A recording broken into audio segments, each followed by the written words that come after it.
সমস্যা হয়েছিল? আমার বাড়ি হচ্ছে গহিরা। আমরা একজন ডেলিভারি যিনি রয়েছেন উনি হচ্ছে আমার বৌদি, বড় বৌদি। তো ওনাকে আনার সময় আজকে পুজোর বাজার, তো ভিড়ভাড় তো থাকবেই। তো তা সত্ত্বেও আমরা বাইপাস হয়ে এসেছিলাম। আস্তে আস্তে দেখলাম মোটামুটি পুলিশের পক্ষ থেকে মোটামুটি ওই বেলদা যে ইয়ে রয়েছে বা থানা রয়েছে, থানার সামনে মোটামুটি ঠিকঠাক করে বের করে দিয়েছিল। তারপরে যে গেট আমরা আসবো, গেট পড়ে গেছে।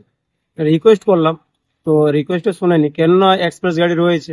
18 মিনিট এক জায়গায় 18 মিনিট মোটামুটি থেকে গেছে পুরো টাইম। তো তারপরেও মোটামুটি কিছুটা রেসপন্সিবিলিটি নেই টোটাল, যে আমরা একটা পেশেন্ট আছি মোটামুটি, হয়তো কোনো গেট তো পড়ে গেছে, কিছু করার নেই। ওখানে কি কোনো কিছু হয়তো মানে অসুবিধা নেই, আজকে সুস্থভাবে হয়েছে, কালকে একটা অসুস্থতার মধ্যে হলে এটা দায় কে হবে? বাচ্চা এটা পুলিশ প্রশাসন এবং বাচ্চা বিভিন্ন জায়গায়।